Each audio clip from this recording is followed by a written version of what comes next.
Good evening, viewers. On behalf of Karnataka State Chartered Accountants Association, I, CA Mukul Shringeri, member of Indirect Tax Committee of KSCAA, welcome you all to this webinar on the topic Judicial Pronouncements under GST. I welcome Dr. Advocate, CA and IP professional Avinash Poddar, who is an expert speaker for this webinar. Attendees are requested to raise their questions in the question and answer tab available at the bottom of the page, and all the questions shall be presented to the speaker at the end of the session for his views. Participants are requested to ask the questions by selecting the drop-down option, All Panelists. Please select the option, All Panelists. Now, I provide a short introduction of today's speaker, Dr. Advocate, Chartered Accountant and IP professional, Avinash Poddar. He is currently practicing as an advocate in the field of indirect taxes, commercial laws, and cyber crimes. He is the founding partner of Messrs. Ashwa Legal Advisors LLP. He is acting as a legal advisor for Messrs. AAP and Co. Chartered Accountants and is the director of Messrs. VSSK Advisory Private Limited. He holds bachelor's in law, bachelor's in commerce, FCA, and also a doctorate. He has passed the insolvency examination of IBPI and holds many other degrees to his name. He has appeared before the apex court, that is the Supreme Court, high courts of various states, CESTAT, tribunals, etc. He has been a special invitee of GST and Indirect Tax Committee of ICAI for the year 2018-19 and 19-20. He has been a special invitee of IDT Committee of Western Region Council of ICAI for 3 consecutive years, 2017-18, 18-19, and 2021. He is a special invitee of IDT Committee of PhD Chamber of Commerce, Delhi, for the years 18-19, 19-20, 20-21, and 21-22. Amongst he has been a part of various other committees also presently and in the past. He is also part of he has authored various books on GST, service tax, central excise, and other topics of interest. He has close to 25 plus books to his name and is presently authoring another 11 more books. Apart from this, he has delivered lectures in more than 750 places, including ICAI, ICSI, ICWAI, IIT Bombay, just to name a few. With this short introduction, I request our speaker for the day, Avinash Poddar ji, to take over the proceedings. Thank you so much, Mukulji. Am I audible? Yes, sir. Thank you. At the outset, I would like to thank the association for giving me this opportunity of sharing my views. The topic which is given to me is the judicial pronouncements with relation to the indirect tax and more particularly GST. So I'll try to deliberate on that only. I would like to thank Mr. Patel, Mr. Vijay Patel, who was in close coordination with me and for the opportunity that he has extended to me. Now, so far as the judicial pronouncements are concerned, we all are aware that there are few pronouncements by various courts. But since the age of GST is not, what I can say, the age is less than 4 years, many of the pronouncements which can be called as a landmark pronouncement are still stuck either at the Supreme Court or at the judiciary level only, like in high courts only.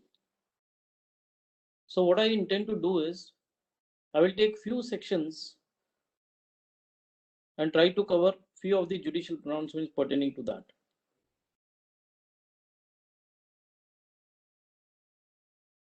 Many of the persons say that we need to cover the recent pronouncements. As per me, there are very few recent pronouncements which are remarkable or which needs to be dissected or understood. But yes, there is 1 or 2 very important judgments in the recent past, and I'll certainly try to cover those also. So let us first start with the important aspect, which is the jurisdiction part. We all would appreciate that Many of us have faced issues in past with relation to the judicial aspects. When I say judicial aspects, it means cross jurisdiction. When I am falling within the jurisdiction of one unit, let's say central GST, then I should not be said or authorized to go into the adjudication, assessment, or any other proceedings of the state authorities. But there are a number of cases which we have observed and which we have seen after the implementation of GST, that even a person is covered under CGST or his jurisdiction is the CGST or central GST, the state officer comes to his premises or sends notice to him, whether that is allowable or not. There were two judgments of Honorable Gujarat High Court which were argued by me in Bhavani Textiles and Ambika Creations. In both these judgments, what has happened was that I received, or a search was initiated against me, let's say for example by CGST officer. Then thereafter, after search, let's say 1 month or 2 months, the state officers came for the search. Further, after some time, the DGGI came. Then thereafter, the intelligence of local CGST came. So, in short, multiple authorities have approached my premises for the same cause. Now, this is very important to be noted. Please bear in mind, friends, multiple authorities under GST are restricted to approach your premises, provided the causes are different. If the cause is one, if the cause if the cause is one, then they cannot come. If the cause is different, then multiple authorities can certainly approach you. There are judgments of Punjab and Haryana High Court. There is judgment of Delhi High Court. Very recently, in one of the matters, the notice has been issued. The matter was argued by the learned advocate J.K. Mittal sahab. And then two judgments which I am saying, I'm not remembering the citation. Actually, I was not in a position to take the session today because of some medical emergencies, but nevertheless, this is a commitment and therefore I need to fulfill that. So I'm not having the citation of Bhavani Enterprises and Ambika Creations. Those are the judgments of the Honorable Gujarat High Court, wherein the Gujarat High Court has said, and rather they have relied upon one of the circulars and letters issued by CBEC. So let us first try to understand this issue and then we'll go with the what the Honorable Court has said. The issue is multiple authorities approach your place. The issue is of search. Now, as per the 9th GST Council meeting, it was said that a search can be initiated and there is no need of looking into whether that authority who is conducting or who is initiating the search against you is your jurisdictional authority or not. Meaning thereby, if you are falling into the CGST or central GST jurisdiction and the search is initiated by the state GST, that is permissible. That is permissible. Nobody can question that. That is allowed. And therefore, the cross jurisdiction in case of search is allowed. So in the given case, what has happened is multiple authorities has approached, first central GST, then state GST, then again DGGI, then some other authority. And the petitioner went before the Honorable Court asking that whether multiple authorities can come for the same cause, asking for the same documents again and again at my premises. Number two, if they are not allowed, let's say if CGST has initiated the search and has collected all the documents from my place or premise, then in that case, what documents I am able to provide to SGST or some other authorities who are approaching at a later point in time? So therefore, I will not be in a position to hand over any of the documents to them. That was the reason we approached the Honorable Court, and the court has taken cognizance of 9th GST Council meeting and also a letter which was issued, I think 14th October.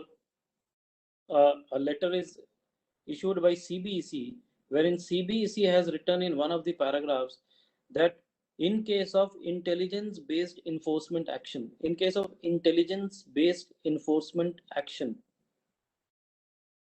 the authority, whether it is your jurisdictional authority or otherwise, who initiates the action of intelligence-based enforcement, that is the authority who will continue and who will conclude the proceedings to a logical end. Meaning thereby, if any other authority approaches or reaches the premises or conducts the search for the same person, then those authorities who are approaching at the second time, third time, fourth time will have to support to the first authority, and therefore the first authority who has approached or who has initiated, rather, let it be precise that who has initiated the action will be the authority who will be supposed to conclude the proceedings. So therefore, Ambika Creation and Bhavani Enterprise, these are two judgments. One another judgment, I would not say judgment, there are bunch of matters which are pending before the Honorable Gujarat High Court in this issue, which is and the lead matter is Suresh Bhai Gadhecha versus the State of Gujarat.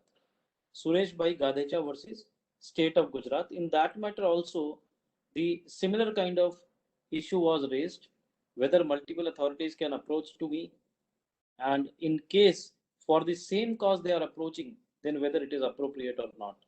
Now, please bear in mind, friends, if the cause is different, I'm repeating, if the cause is different, then certainly the authorities, multiple authorities can approach you. Let us take an example.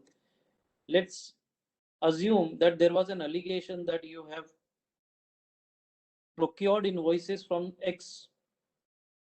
This was an allegation to you, and for the allegation of procurement from Mr. X, CGST has approached you. Then thereafter, after 2 months, SGST approaches you or sends a notice or initiates a search against you for the procurements or purchases made from B, Mr. B. Earlier it was X, now it is B. So since the two persons are different, the cause is different. In that case, multiple authorities may approach you. There is a judgment of Punjab and Haryana High Court with relation to this. It's an interim judgment, so still it needs to be concluded. But the fact is, we need to keep in mind that whenever there is a litigation pertaining to multiple authorities approaching your premises for the same cause, then please bear in mind there is a CBEC letter which has clearly said that the first authority, the authority who has initiated the action, will be the authority who will conclude. On the contrary, if there are actions by the multiple authorities and the causes are different and the reasons of initiation of such actions are different, then in that case, both or all the authorities can continue with the proceedings and you are bound to cooperate and support them. So friends, this was my view with relation to section 6. Now friends, section 16, which is the backbone, and I will take some time into it because this is where there is a judgment also of Honorable Madras High Court, very recently Madurai bench of Madras High Court in DY Bithal, wherein it is said that unless you approach the supplier, you cannot approach the recipient and ask for the reversal of input tax credit that he has availed. Now we need to understand this. So therefore, kindly appreciate section 16 is basically about input tax credit. Section 16(1) says when you are allowed or eligible to claim input tax credit, it says that if you are procuring something which is used or which is intended to be used in course or furtherance of business, then in that case, the input tax credit is eligible to you, subject to section 17. Further to this, section 16 subsection 2 deals with certain conditions, and it's a non-obstant clause. Therefore, it is overriding all the other subsections of that particular section, which is section 16. Section 16(2) says these are the 4 conditions which are supposed to be satisfied and in case it is not satisfied, then you become ineligible to claim the input tax credit, which otherwise was eligible. Now, which are those four conditions?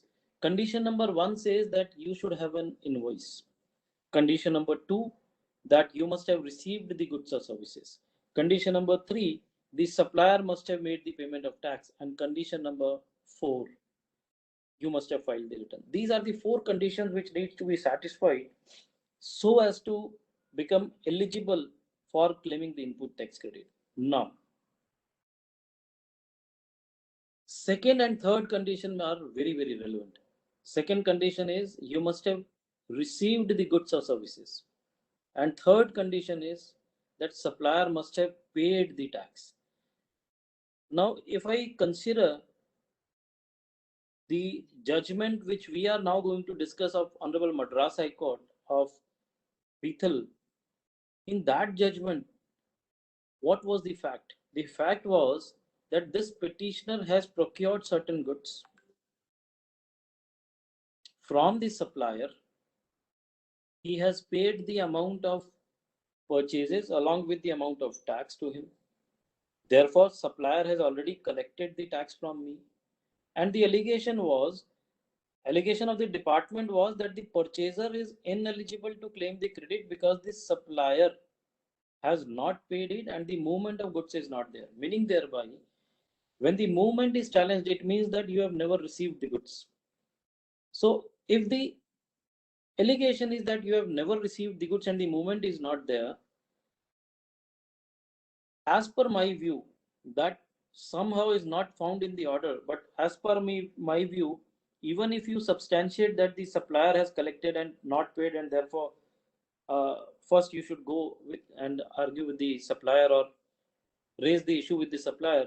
I am of the view that if the movement is challenged, that first and foremost we need to prove that the movement has taken place.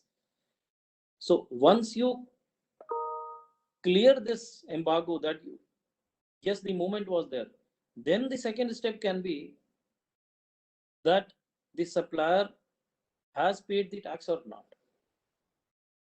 We all are aware, friends, during the value added tax regime, one very important judgment of Honorable Delhi High Court was there, plus Honorable Supreme Court, KK Industries, and Honorable Delhi High Court, wherein the Delhi High Court has said in case of Arise India that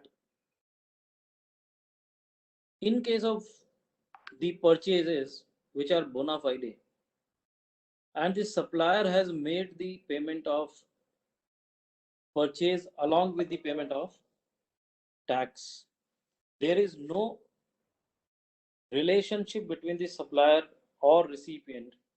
There is no evidence of any circular trading. There is no connivance between the purchaser and seller. Then in that case, the department cannot run behind the purchaser and leave the seller. They will have to collect the tax from the seller or the supplier and not from the purchaser. And the input tax credit cannot be said to be reversed or repaid on the context that the supplier has not made the payment of tax. In this judgment of Madurai bench of the Honorable Madras High Court, the court has observed that the assessment proceedings against the supplier in this case was already concluded, and in those proceedings of assessment, the sale made to the petitioner was not challenged and was not the part of the show cause notice or not asked for to be paid. And therefore, the submission made by the petitioner was that first you go and ask the supplier, because we have not only made the payment against our purchases, but we have also made the payment of tax to him.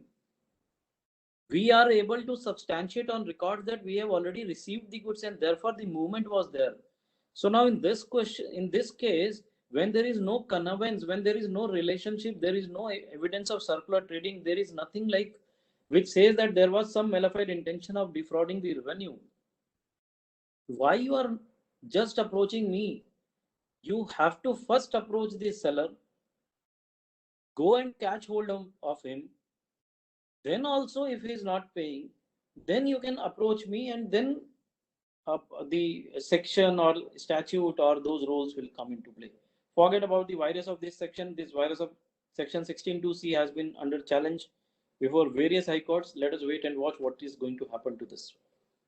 But to my submission, and as per the view of the court said it is against the principles. You first go and approach the seller and recover the amount from him.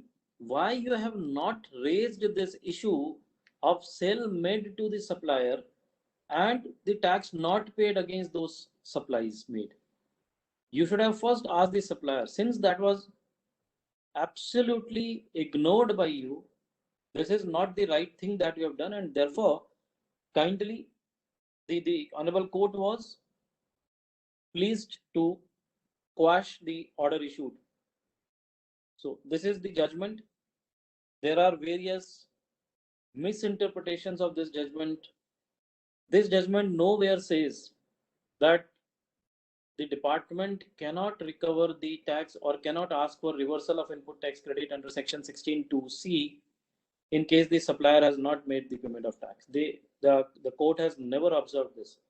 Court has only observed one aspect, that the fact of the case is that supplier was assessed, and the question which is in dispute, that is the supplies petitioner in this case, was not challenged by the assessing officers, and therefore the order which was issued against the purchasers was quashed. So you need to create a clear-cut distinction that court has never said that the power which is vested under section 16(2)(c) or the condition which is there in 16(2)(c) that supplier, until he makes the payment of tax, the recipient will not be eligible for input tax credit, has not been struck down. The government has, or the court has not said anything about that. There is no observation with that regard. So please bear that in mind. Now moving to another case which I want to cover would be in relation to one very important aspect, that is pertaining to section 29, because as I have been informed that I need to cover up few of the practical and recent controversies which is there, and the judgments are also there. So section 29 of the CGST Act deals with the cancellation of registration. Now the registration cancellation procedure says that you have two options. One is you can go for voluntary cancellation of your registration. I'm repeating, the first option which is given or which is there in the statute book is that you can go for voluntary cancellation of the registration. Two, it is that your registration can be cancelled suo motu by the officer. Now section 30, let me just touch upon section 30 and then we'll go and understand what case I am trying to point out. And I expect that this problem may be faced by many of us. So I am hopeful that this particular judgment which I am going to discuss is going to help or trigger to many of us. Now, section 30 says that in case your registration is cancelled suo motu, and I'm sorry friends, please bear with me. Actually, my mind is somewhere else because there is some issue.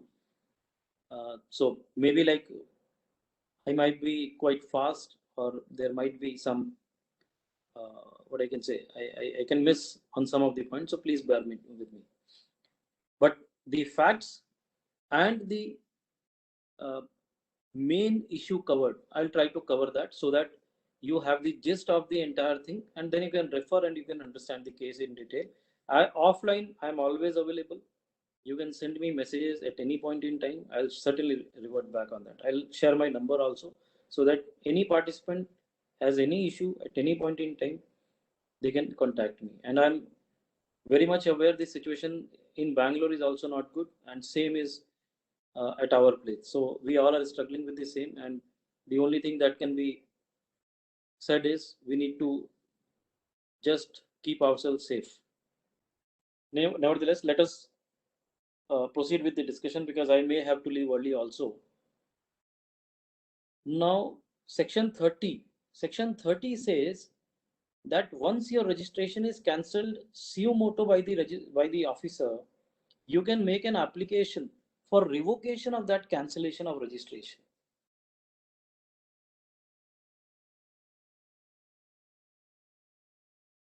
Now, revocation application, forget about the procedure which is there in Rule 23 and all those things. Section is saying when the registration is cancelled by the officer, meaning thereby, if you voluntarily cancel your registration, I'm repeating, if you voluntarily cancel your registration or apply for cancellation of registration which is accepted by the department and your registration is suspended or cancelled, in that case, you will not be able to make an application for revocation of cancellation because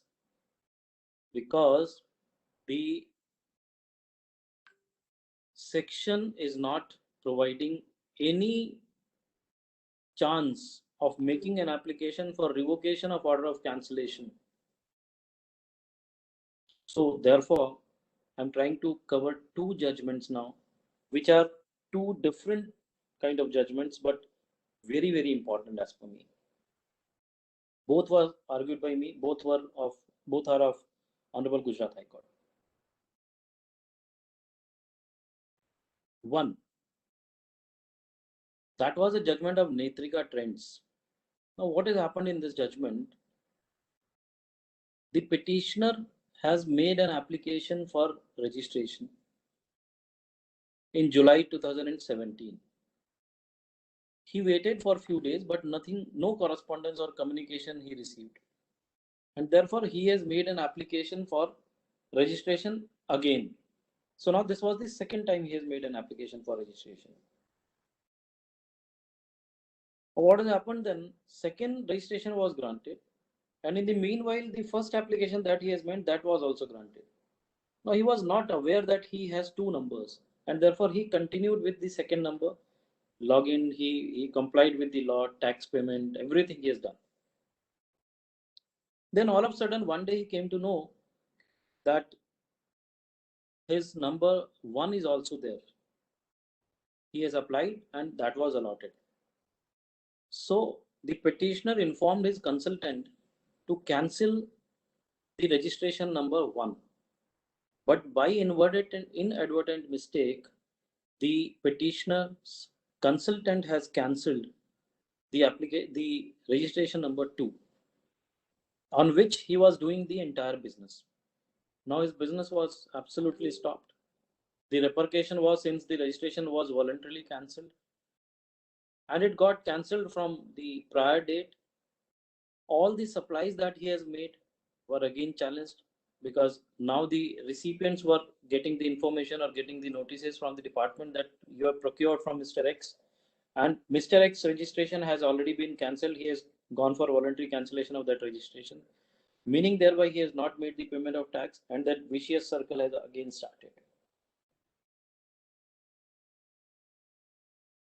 Now the issue which was very important to be noted was, even after my cancellation of registration, please try to understand this, even after my cancellation of registration, I was allowed to file returns under Form 3B.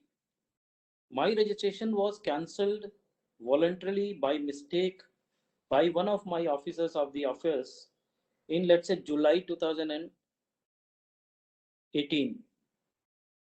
And I was allowed to file the returns under GST 3B till March 2019.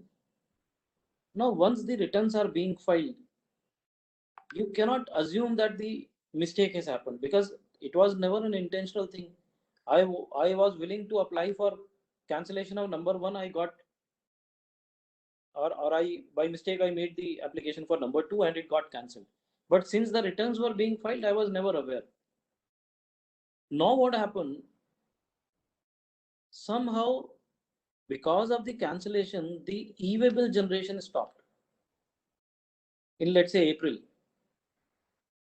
Then I came to know that my e-way bill is not being generated, and because my registration has already been cancelled. I approached the officer under section 30. The officer said, no, nothing can happen. Now your registration, since you have voluntarily made an application for this, there is no option for revocation of such cancellation orders. So therefore it's gone. Now I had two issues. One issue was the credits, which was lying there in my electronic credit ledger. Around 10 lakh rupees credit was there. And then whatever supplies I have made and the tax was already paid, but since the registration was cancelled from a back date, the, uh, the, the, the recipients of mine were undergoing hardships. We made a lot of applications, a lot of representations, but nothing has happened. So therefore, we approached the Honorable Court. Now again, court has also appreciated the fact that the registration, there can be an inadvertent mistake when two numbers are there. So, but the provision under the statute does not permit. There is no provision in the law which says that you can now restore your registration. And therefore the court has given, or rather the opponent side, the department's counsel has given two options. One was either to take the refund of the credit which is there. Two was to get this credit transferred to the new registration. So both these options were given in by the Honorable Court to us, and we have approached the officer for the transfer of input tax credit, but the registration cannot be restored. So this is one of the cases under section 29(1), wherein I have made a voluntary application for cancellation. Another case by the same bench was Bhavani Textiles. Now, what was that judgment? In that case also, I'll not be stretching the facts because I need to go for some other sections also, which are again very, very crucial to be discussed. But in that, the facts was the second case, Bhavani Textiles, the facts was again the cancellation has happened by mistake. Because of that, 32 lakhs credit has been lapsed. Same petition was made to the Honorable Court after the representations being made to the departmental officers. The court in this matter has given a direction to the officer that within 7 days of the receipt of the order, restore the registration and allow the credit to be taken. So these are two judgments. Both have more or less similar facts, but the judgments per se are absolutely different or on different footing, because one says that there is no statutory provision and therefore the registration cannot be restored. You go for transfer of the input tax credit ledger balance or electronic credit ledger balance. And the other case, Bhavani Textiles, is clearly says that no problem. You get it restored. Within 7 days, the officer will restore that and then you can claim the credit also. So these are the two important aspects which I wanted to cover and bring to the notice of all of you. Whatever is beneficial, we can make use of that. Now moving to another aspect, which is section 54. We day in day out are dealing with the refund applications.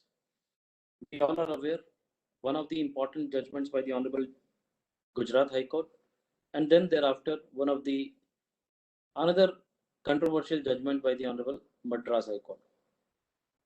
And the judgment was pertaining to section 54 subsection 3, which deals with the inverted duty structure.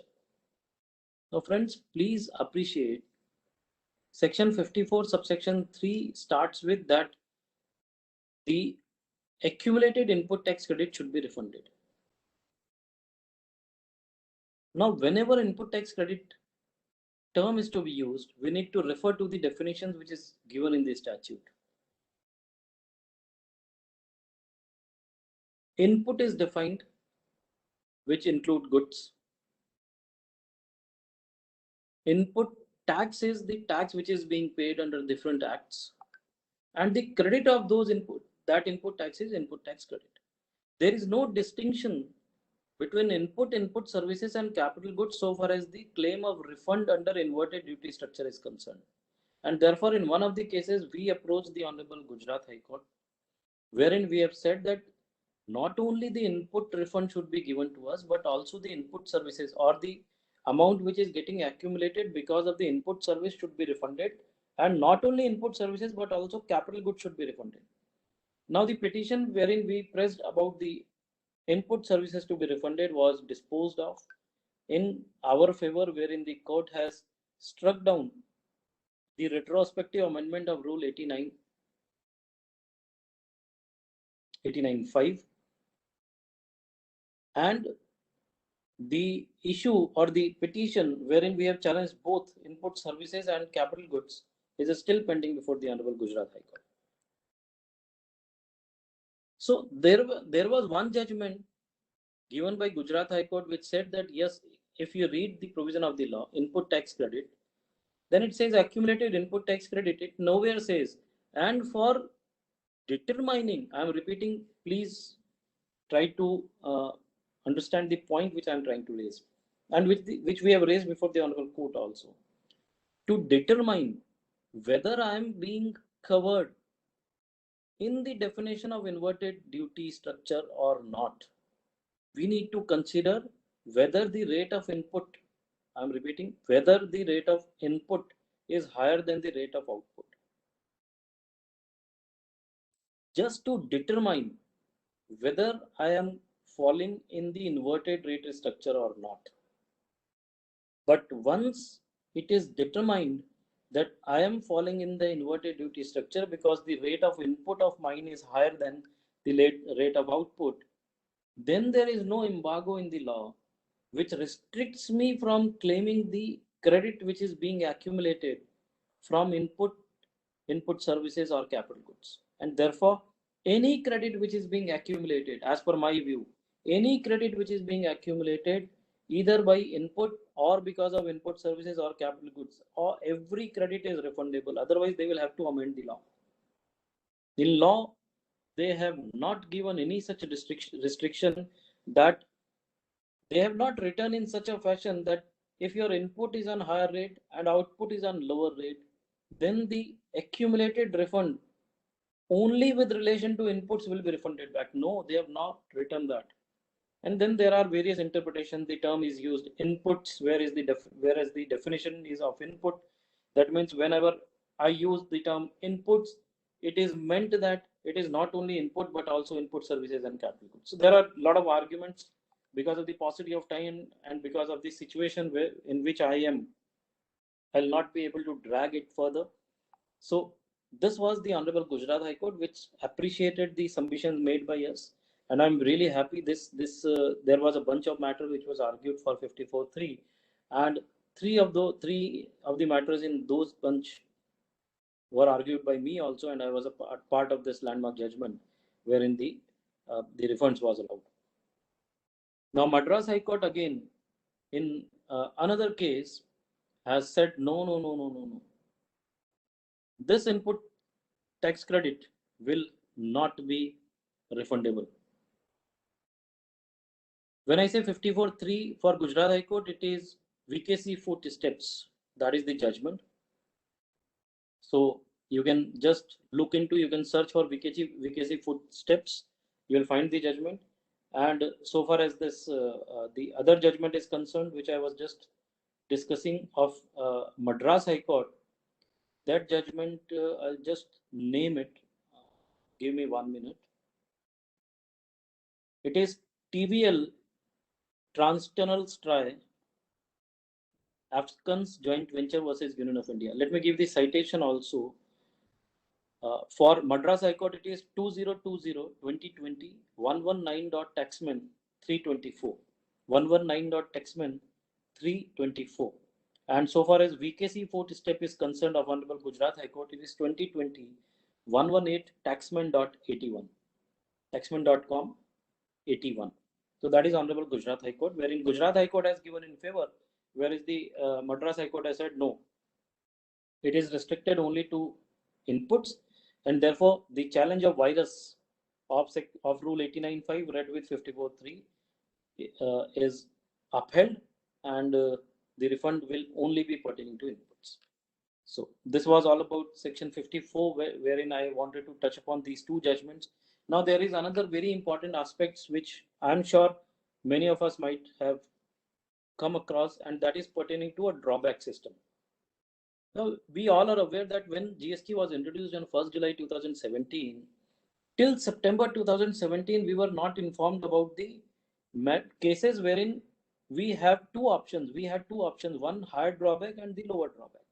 And many of the exporters have done this mistake, that they have claimed the higher drawback in spite of claiming the lower drawback.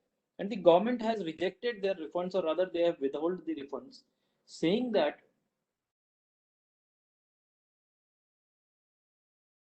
since you have claimed duty drawback of a higher rate, you have automatically renounced the right of claiming the refund of IGST paid while exporting.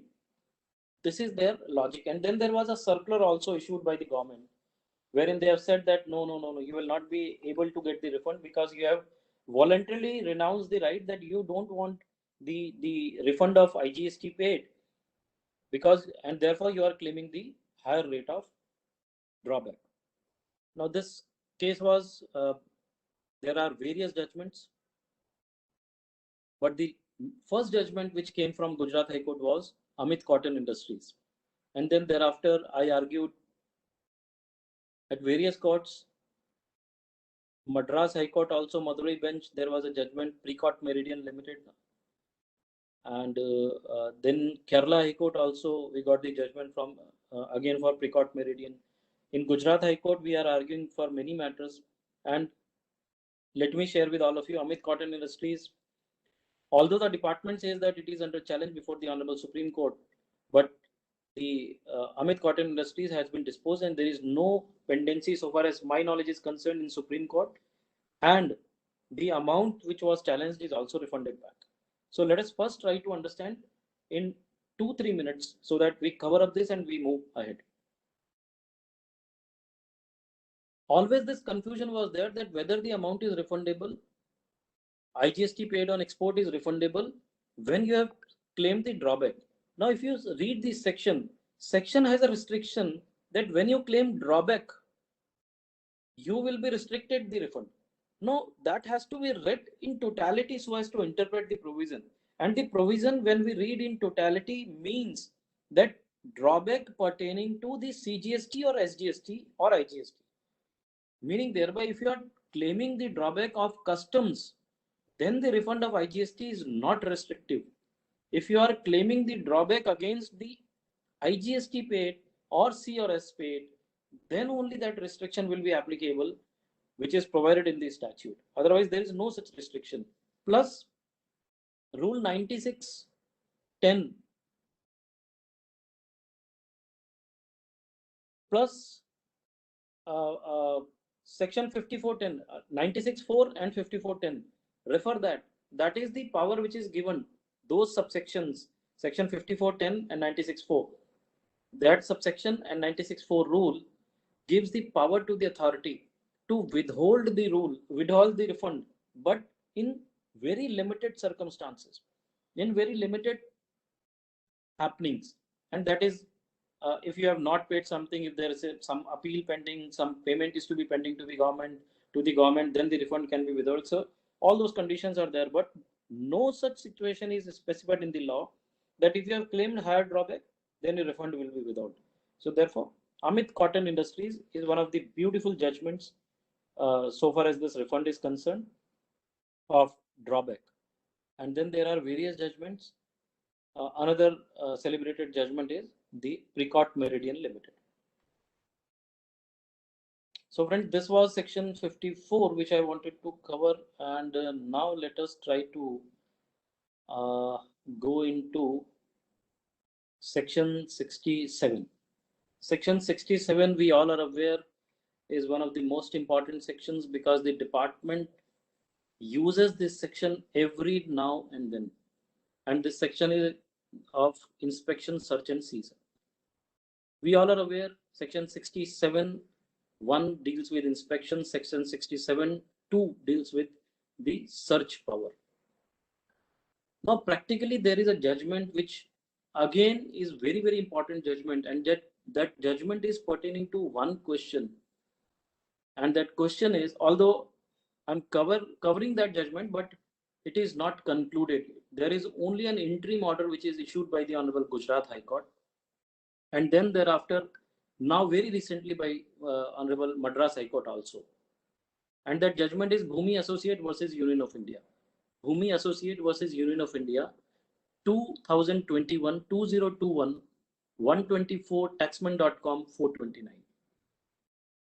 Now, what has happened in this case, and the question which was before the Honorable Court was that while conducting the search, during the proceedings, can you act as an recovery officer?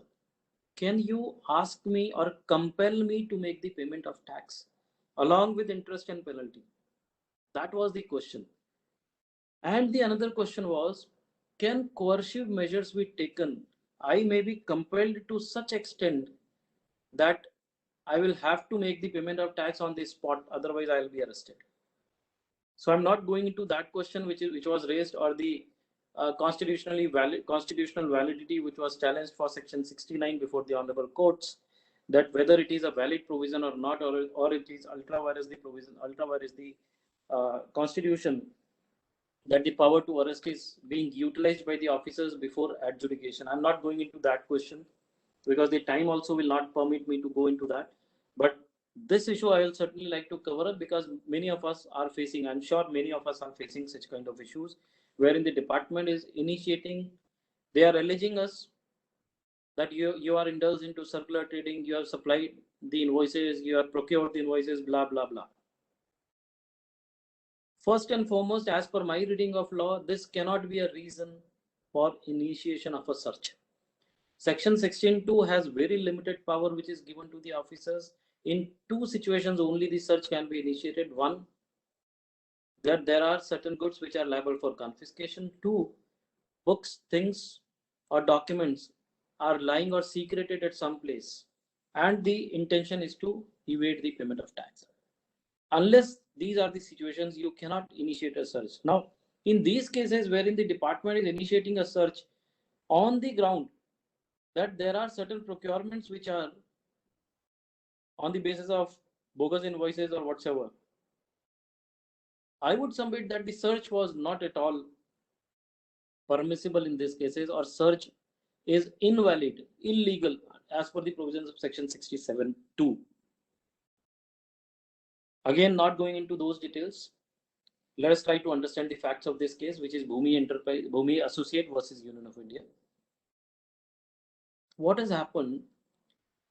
There is one company who purchases goods from A and who supplies goods from B and C. Why I'm saying A, B, C? Only reason is these four companies were trapped by the government. All are big players. And the allegation was that you are procuring from A the invoices, not the goods, and you are selling it to B and C. And the center company was first searched by the officers. They got certain information and records. At the same time, simultaneously, they searched B and C also. And after 2 days, they searched A also. Now, they wanted to cover the entire thing, that this is from where the purchases are coming, and these are the two entities from to whom the purchases are going. And therefore, it is a circular trading or a fake bogus billing transactions, wherein the credit should not be given because there is no actual movement of goods. So what they have done is they pressurized to all these four people. During the search, on coercive basis, they made them to make the payment of tax along with interest. Now all have big turnovers, and out of those turnovers, there was a proportion of, let's say, 5% or 2% rather, or rather less than that, which was under challenge before the authorities. So these taxpayers were never going to run away anywhere. but still they were compelled to make the payment of tax. There was physical assault also in two of the cases. And the case which I am now referring is Bhumi Associate. In Bhumi Associate, the proprietor of Bhumi Associate was tortured to that level that he tried to commit suicide. He tried to commit the suicide, and therefore we decided that now this is too much. The department cannot go in this fashion, and therefore we need to raise our voice before the authorities and before the court of law. So we approached the Honorable Gujarat High Court, and Gujarat High Court was very pleased to issue an interim direction,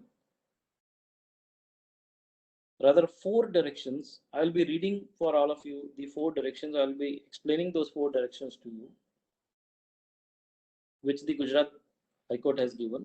It's an interim direction. The matter is still to be heard finally, and it was posted on board for the final hearing, but the hearings could not happen due to the COVID and the all of sudden raise of the cases, um, COVID cases.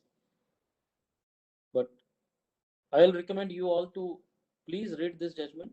There were four interim directions the court wanted that CBIC should come out with. One, that no recovery whatsoever, either in check, cash, or voluntary payment or by any other means. No voluntary payment during the time of search. Whenever the search is being taken place, no recoveries. You cannot recover any amount from them. Number two, even if the assessee is voluntarily coming forward for making the payment, request him not to make the payment at the time of search. Let the search be concluded, and then he should make the payment in DRC 03 or whatsoever form is there, but not while the search is being conducted.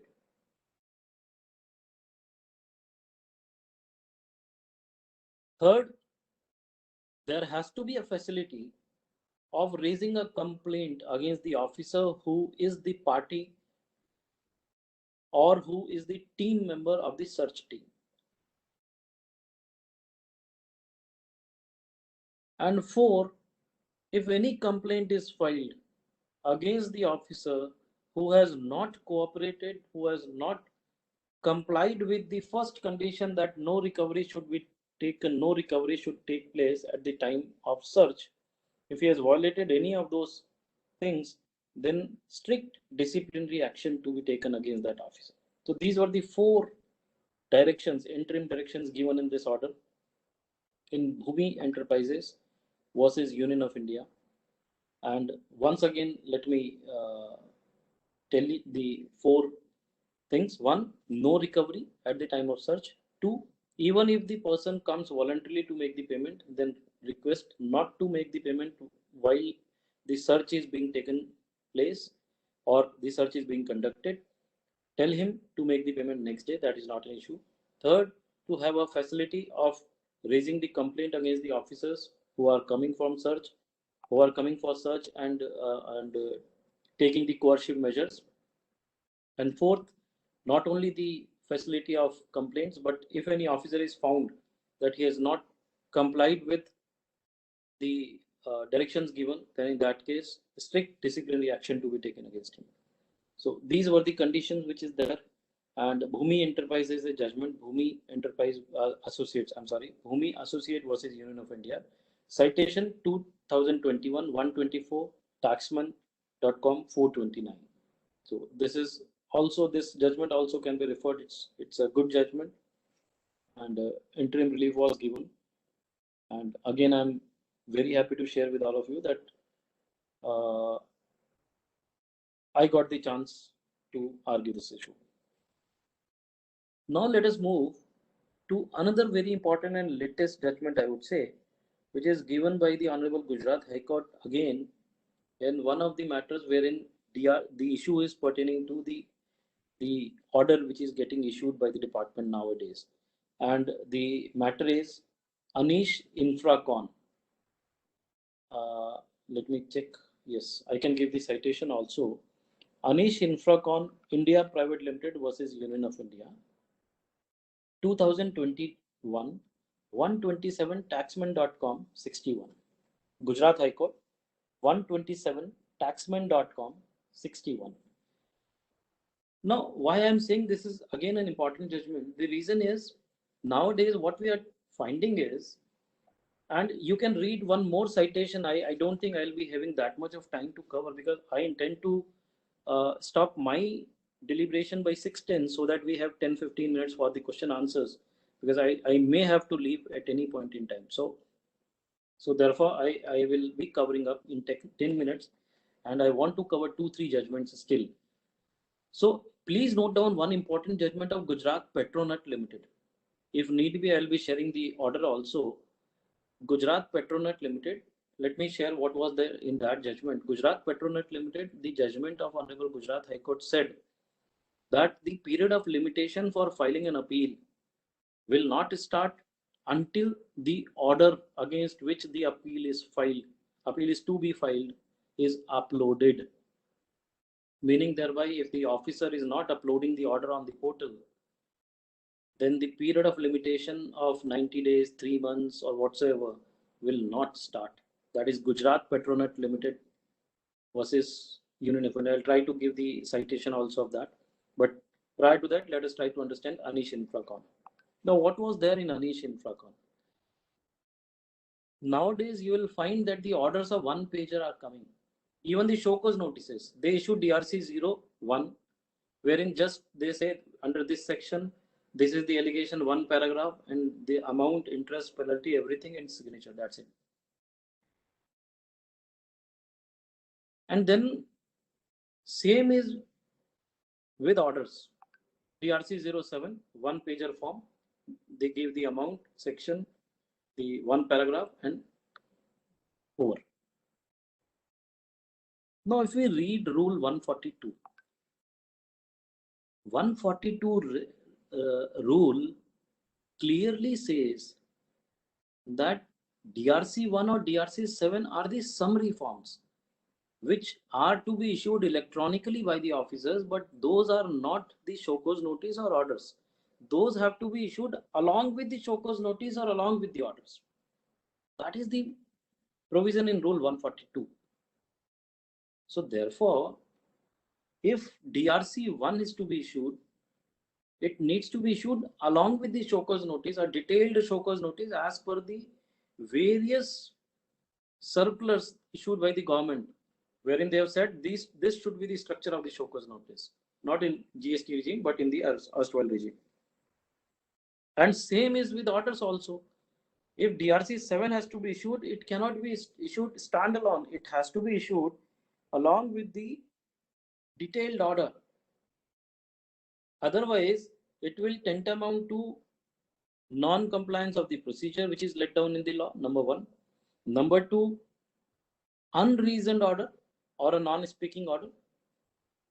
We have a lot of judgments in our favor wherein the honorable courts have said that if such kind of orders are there which is non-speaking, then they are supposed to be quashed.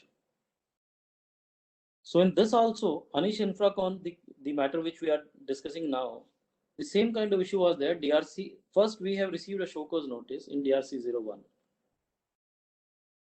We submitted a detailed reply, a very detailed reply, wherein we have tried to defend ourselves. Although we never received a detailed show cause notice, but the allegation which was specified, we tried to defend that in detail, along with all those supporting evidences and everything. Still, nothing was taken on record, and the order was issued in DRC 07. There was no detailed order. And the second violation which the department officer has done, that in that DRC 07, he has written that kindly make the payment as per this order within 30 days, otherwise we'll initiate the recovery proceedings. So that again, that order per se becomes bad in law, because he cannot write in such a fashion, because section 78 comes to my rescue. It says that you have 3 months, you will have to make the payment within 3 months. If you fail to make the payment in 3 months, then we'll initiate the recovery. And in that case, we have 3 months for filing of appeal also. So how you can write that within 30 minutes days you need to make the payment of tax? Therefore, we approach the honorable court that the detailed order is not given to us, and now he is saying that within 30 days you need to make the payment.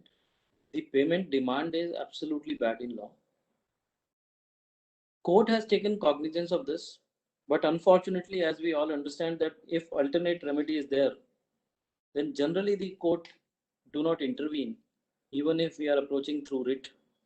So therefore, the court has said that since the alternate remedy is there, we are relegating you to the alternate remedy, and therefore approach the Honorable Appellate Authority. But yes, we'll certainly observe, that within 7 days of the receipt of this order, the respondent will have to submit a detailed order to you, so that you can raise those contentions in the appeal proceedings and you can defend your case, you can file your case. So therefore, they have not entered into the merits, they have not appreciated the wrongdoing of the department, they have not quashed DRC 07, but yes, they have helped us in a manner that they have observed that within 7 days of the receipt of this order, the detailed order should be given to us. And now, once we have the detailed order, then obviously there is no question of writ court, then we'll have to proceed with the appellate mechanism only. A similar issue I would like to touch upon here is pertaining to a judgment of, if I'm not wrong, Rajkamal Builders. Now, in that judgment, what has happened? The department issued notice to me in DRC 01 saying that your interest liability on gross amount is this much. We all are aware that there is, like, if my liability, actual liability of interest after considering the credit and everything is 10 lakhs, then as per the gross calculation, it comes to 1 crore, 2 crore, 5 crores. So they've issued a bulky notice to me wherein they have said that you have delayed in filing the returns, and therefore you will be liable to make payment of interest on gross amount. I'm talking about 2019. And therefore they have issued DRC 01. We approached the Honorable Court that DRC 01 cannot be issued because for any any recovery of interest, you cannot issue DRC 1 to me. DRC 1 needs to be issued when we read Rule 142 Sub Rule 1. It clearly lays down the section under which the DRC 1 can be issued. Otherwise, you cannot issue DRC 1 to anyone and everyone. So therefore, the court has observed that yes, correct. As per Rule 142, Section 50 is not included there, and therefore DRC 1 cannot be issued. And the court said that in spite of quashed that DRC 01, they have absolutely quashed, and they have kept the rights open to the department that yes, if you want to recover this amount, or if you want to issue notice, then you can certainly issue notice for recovery, or you can initiate DRC 07, which is indirectly to be termed as notice once it is issued. You can indulge into all those activities, but DRC 01, which is issued by you, needs to be quashed. So they have quashed that. It is Rajkamal Builders citation. I will try to give to all of you. Give me some time. I'll search, or otherwise I'll share with the organizers, and they will in turn share with all of you. Now, the last aspect which I would like to cover today is pertaining to Section 83. Although because of the paucity, I will not be able to deliberate much, but one very important judgment was there of Velarius Industries. Velarius Industries of Honorable Gujarat High Court again. It is not that the other courts have not issued good orders, but few of the important orders which I wanted to cover are certainly issued by the Honorable Gujarat High Court in the regime of GST.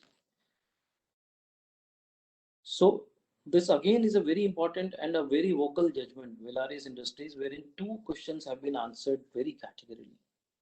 One, it clearly lays down a principle that the attachment of bank account cannot be the first recourse. It has to be the last recourse. Velarius Industries This is for section 83. You can, if you want the citation, I'll try to give that citation also. But first point which was covered in that Vilarius Industries judgment was that the power of attachment under section 83 is a wide power, which now the Honorable Supreme Court has also said that it is a draconian power in case of Radhakrishna Industries versus State of Himachal. You can note down that also if you want citation. Then Radhakrishna Industries versus State of Himachal, Honorable Supreme Court was very vocal in this, and they have said that this is a draconian power. And the citation is 2021 127 taxman.com 26.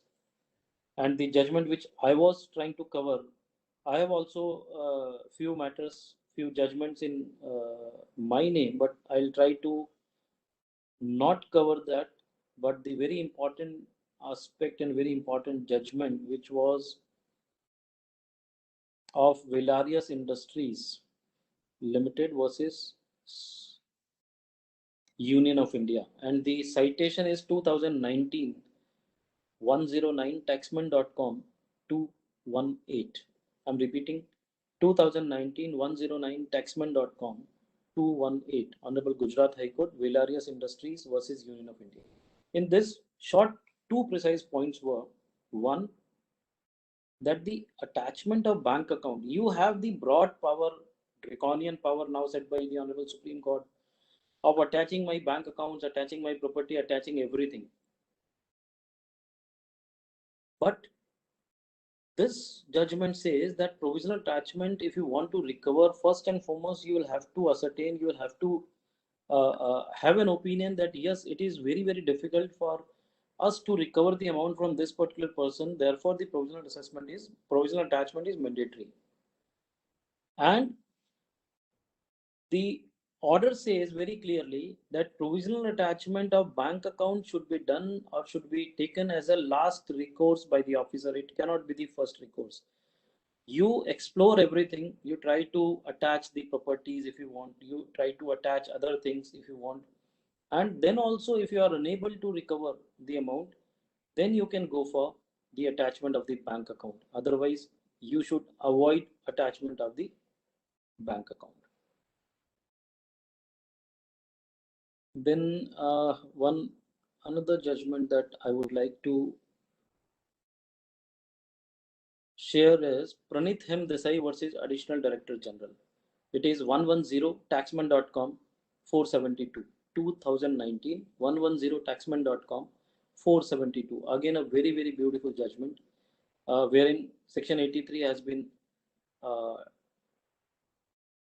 clearly said that any attachment of bank account, if you are doing without proper opinion being framed, without giving the opportunity and without seeing the alternate options available with you, is like taking away the right of business, and therefore it is constitutionally invalid.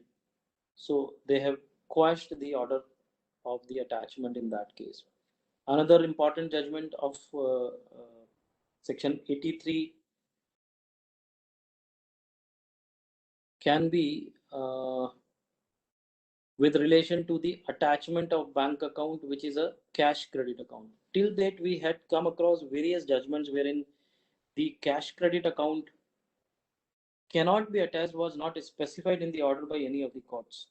But now we have a judgment of Honorable Gujarat High Court, wherein it is clearly laid down that the bank account, which is a cash credit account, cannot be attached because it is no property. It is not the property of the taxpayer.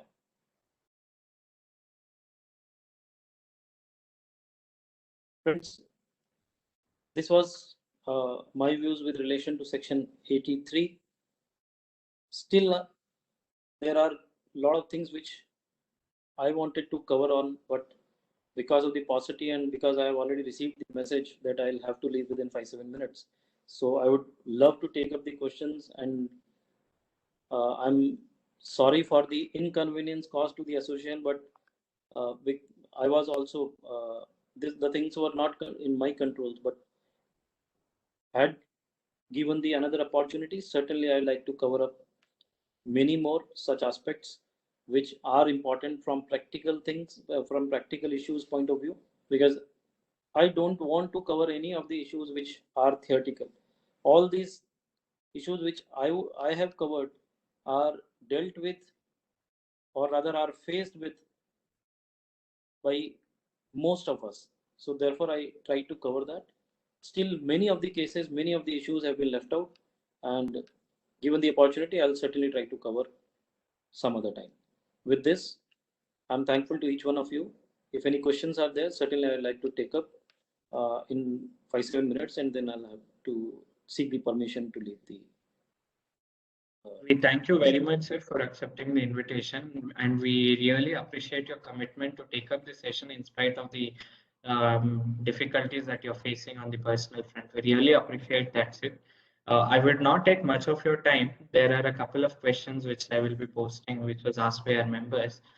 One of the questions that was asked is, sir, in case of non-payment of interest, can the amount be recovered through proceedings under 73 or directly? See, what I understand is that they can directly recover. Then they are not supposed to do any proceedings, because even section 75(12) also, I think, give the permission and gives the liberty that if there is any liability of interest, then it can be directly recovered. So directly they can impose the powers of recovery under section 79. 73 proceedings not to be done as per me. Thank you, sir. So the next question is, what is the validity of orders under ASMT 13 issued under section 62 or DRC 13 for recovery under section 79 issued in manual mode by state officers? To be very honest, I don't think that those orders are valid, because the rule says that it has to be issued electronically. Now, but entire country is facing such kind of issues. It is not only the state of Karnataka, but even in the state of Gujarat, they are issuing all the orders every now and then. See, the only thing that I can say or I can add here is that what we can do is we can take the shelter of Gujarat Petronet Limited, wherein we can say that the appeal need not be filed if a manual order is given. We will have to wait for the orders which are uploaded, and then only we can file the appeal. And second option, that we can write back to the officers to issue those orders electronically as per the mandate or the provisions of the law. Nothing beyond that. But yes, I personally believe that those orders needs to be done away with, because those orders manually issued are not valid. So the next question is under section 67, subsection 1, clause A. The term states indulged in contravention of any provisions of the Act or rules made thereunder to evade the tax under this Act. Could you please elaborate the powers of the officer as per the above subsection, which seems to cover any contravention of the provisions of the Act? See, this is, if I'm not wrong, this is pertaining to inspection power. It is not the search power. So when I need to get into the inspection, I need to first establish that there is some contravention of some of the provisions of the law. That contravention may be because of non-filing of the returns. That contravention can be non-filing of returns. Now, if I'm not filing a return, if I'm not complying with filing any form, if I'm not complying with replying to any notice, all these are compliances which needs to be done under some or the other provisions of the law, and therefore it becomes contravention to the provisions of the act or rules made thereunder. Now, if that contravention is not linked with the intention to evade, then I would say inspection cannot happen. So therefore, we need to first establish that there has to be a reason to believe that these contraventions are leading to evasion of tax or with the intent to evade the payment of tax. Then only the inspection power can be utilized, otherwise not. Let me take an example. I have not filed the returns for 3 months. The reason being I was not well, and my offices were closed, and because of that the returns could not be filed. But that does not mean that I was having an intention to evade the payment of tax, and therefore the inspection cannot be initiated. This is my view. Sir, in case of investigation by one authority, when the assessee is covered under the other authority, post investigation, can the adjudication be done by the first authority post conclusion of investigation? See, the only thing is we need to appreciate that the question is of jurisdiction. Let us take an example that I was in central jurisdiction, but the state officers have approached me first. So now who will adjudicate whether the matter will be investigated by the state officers and then the show cause notice is to be issued by the central? The answer is no. Any enforcement action, any intelligence based enforcement action can be initiated by any of the authorities, and the authority who initiates such action will have to conclude that. So they will have to issue the notices, they will have to adjudicate it. They will be the authorities who will go into the appellate forums also. They will be the appellate authorities also, not the other authority. So the last question for the day is, after the amendment to section 129 in the budget, will Synergy Fertichem Private Limited be still relevant? Can penalty under section 129 and section 130 be levied simultaneously? Again, to the extent of my limited knowledge, Synergy Fertichem was a landmark judgments just to point out whether both the actions, that is action under section 29 and action under section 130, can be initiated simultaneously. The reason of that was both these sections were the non-obstant clause. They were not withstanding. Now section 130 has also been amended, wherein that non-obstant clause has been removed. Now it is deleted. It is now substituted by the normal clause. It is not an overriding clause anymore. Section 129, after the amendment, what the amendment which I noted is that in spite of imposing 100% of the penalty, 100% of the tax, now they are saying 200% of the penalty. They have removed the tax term from there. So yes, I would say Synergy Fertichem, so far as establishment whether both the actions can be taken together or not. When there is a cause of detention of a vehicle, because when there is an action of detention of a vehicle, as per the powers or as per the provision of section 68 read with rule 138 is the cause of action, and section 129 penalty is being levied, and then 129 within 14 days the tax has not been paid, then yes, section 130 can be invoked and Synergy Fertichem will certainly hold good in that case.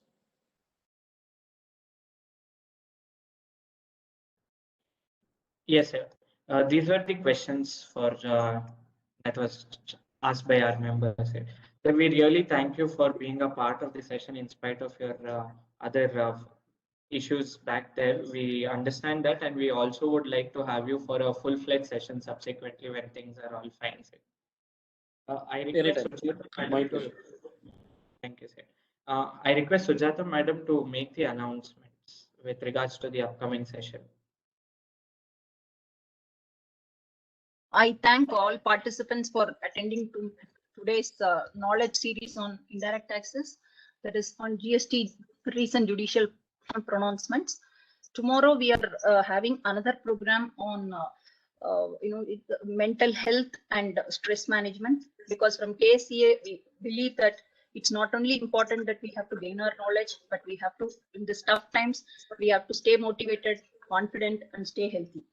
So considering that in mind, tomorrow there is a 6 to 7 program from eminent speakers, Dr. Sumati Chandrasekharan and Dr. S. Suchitra. I request all participants to register and attend tomorrow's program. Thank you. Stay safe, stay healthy.